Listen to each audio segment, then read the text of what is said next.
This is Katherine and Christopher Tipper of Hunter Benefits Consulting Group on the Couch, with Bourbon Friday afternoon edition, and we're going to need it today. We're going to need it today. I'm feeling feisty. Yes, you are. So I'd just like to start that, usually when you do these things, you grab a headline and you go, let's chew up the headline, right? Well, yeah, this is because this is going to be edited a little bit differently. It might look a little bit jerky. We actually may not be recording this sequentially, all right? It might be our first Quentin Tarantino video.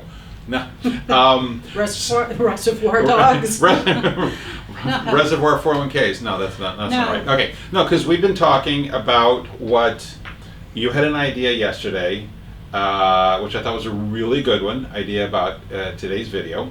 And then I saw another TPA tweeted some stats from plan sponsor, and I thought that actually melded or meshed with the topic we were going to talk about yesterday. So of course you've started off on a rant on I think a completely unrelated topic. So let the viewers at home keep up with what the heck you're chatting about. Okay. So start over, Mrs. Tipper. So the first part about how I think it's an unfair question to say who's president, what does it do to 401k plans? Well, so let's back up. So we're being asked who's going to be a better president for 401k plans. And okay. Well, no, it's not that we don't know. It's just that I think that 401k plans are flexible enough and you can do things and it can succeed in different kinds of economies. Right. And so the idea that you have to have one economy or another, you need to have one color or another, no, you don't. And I asked you, you've been through different economies. You've been through 2008. You've been through all sorts of different economies. What is it about 401k plans and the ability within them to do different things based off of what is happening? Right. And they were starting off in ERISA started in 74, and I was trying to guess how many different presidential elections we've had since then, and it's close to 10 or so. I'm bad math in my head. Okay, no spreadsheet in front of me without using my fingers and toes. So we've had at least 10 presidential elections, maybe more, all right? And it's always been an evolution. It's not really been a revolution. There was a time, and I don't know if I've said this on a different video or not, that we've talked about this. Once upon a time, your wages and my wages would have been aggregated together for the compensation limit. So back then, the compensation limit was somewhere around $150,000. All right. Not good for power couples. No, so we would have been limited to $75,000 each for our wages, and back then the percentage of employer contribution to the plan was 15% of eligible comp. So our eligible comp was less, all right, and 401k deferrals were part of the employer limit, all right, before I think this was 2004 or something like that. So the dollar limits have grown, the dollar limits have gone up. They keep doing things. Every administration seems to come up with supposedly a retirement plan industry killer idea. They've all done it, okay, and actual legislation that makes it better. So there's been since 2000. There are all these ideas about these more government-based retirement plans that could be an alternative for 401k plans. None of them get any traction. None of them get off the ground. In Illinois, we've got Illinois Secure Choice. Oregon's got stuff. California's got stuff. I think California's going to be down to 2 employees or something like that soon. For the state-sponsored plan. For the state-sponsored plan, right. Right. No, I mean, yes, I know. So I'm conflating federal and state, but you've still got. But the point is, you've still got different legislative challenges. You've got different things going on in the economy. They melt, they grow. All right, they blow up, they shrink. But for the most part, 401k plans have been very consistent. Yes. And very robust in terms of what they can do. Now, the consistent thing is important. Not as robust as we'd like. We did some statistics on that before, but you were talking about limits in terms of income a while ago. And part of the problem with grabbing the headlines is that people say, oh, I don't know if I can do this, or it might turn bad. But we know that consistently putting in money, doing the cost averaging, really helps people. Yep. So that's still a That's huge still advantage. true. That's math, and that's still true, and that's not I don't think math is affected by politics. I hope not. So, it's still math. It's still math. So, but what I actually really wanted to say was that I believe that you can help someone figure out whatever economy they're in, Right. how to use a plan Yep. in good ways. And Yep. part of it is stuff like pre-tax dollars versus Roth, right? If it's This is what you were talking about yesterday. Yeah. super high taxes, then do it Pre-tax. traditional. Yeah. Okay? If it's low taxes, do Roth. Guess what? 401k plans can be flexible that way. Yep.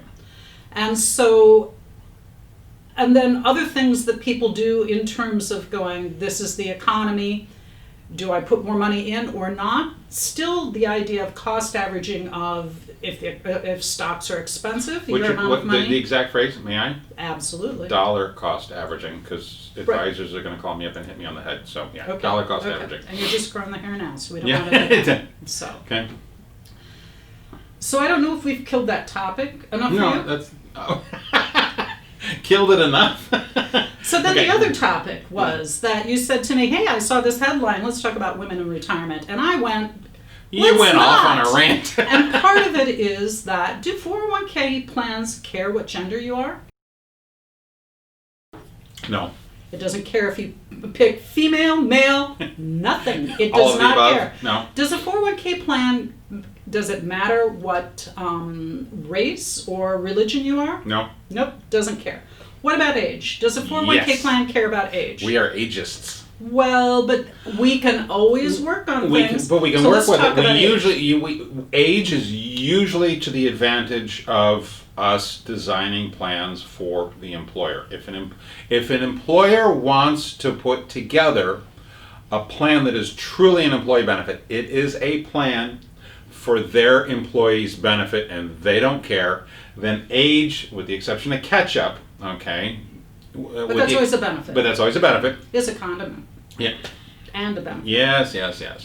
With the exception of catch-up, age is not a factor in an employee-focused retirement plan. When we're trying to use the regs, okay, and the code to legally leverage a contribution towards the owners versus the staff, all right, age usually comes into play because of how the regs are written, the rules are written. Typically, we have older owners and younger staff. All right.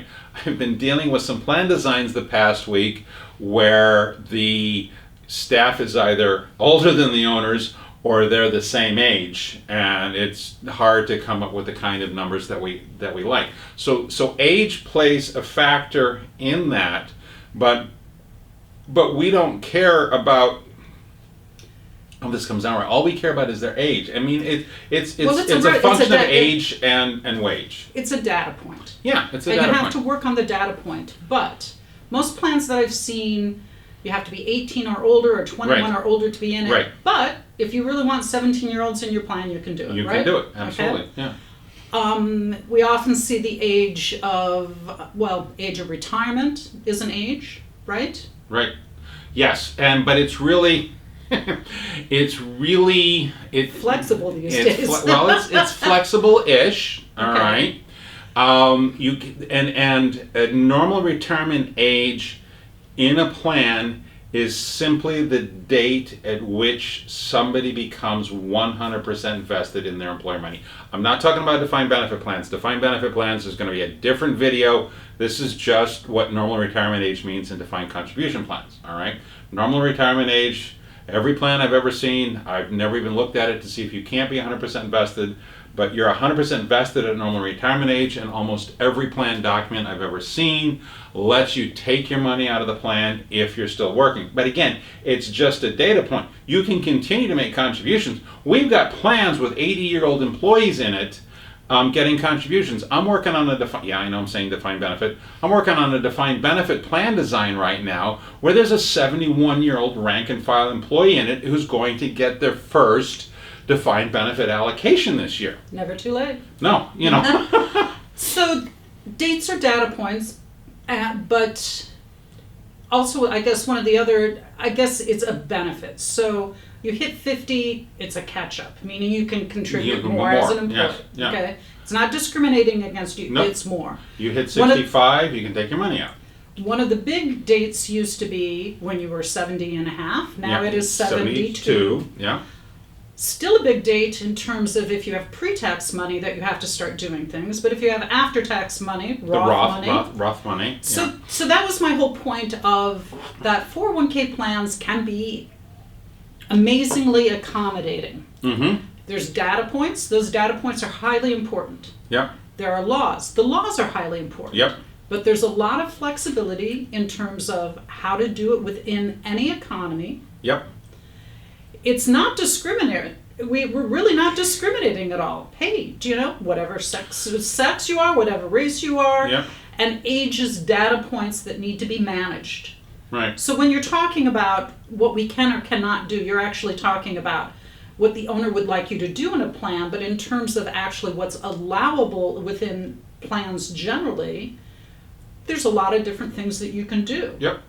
So it can be very inclusive in terms of age. Yeah. So I'm having a We Are the World. We I'm going to fight anybody and fight. That sounds bad. Isn't that a funny thing to say? Yeah. But a We Are the World, almost that we can make it happen. It's very inclusive, yeah. So what I guess was my big point was that you read the headlines and it sounds like there's problems and it sounds like things aren't good because of this or that.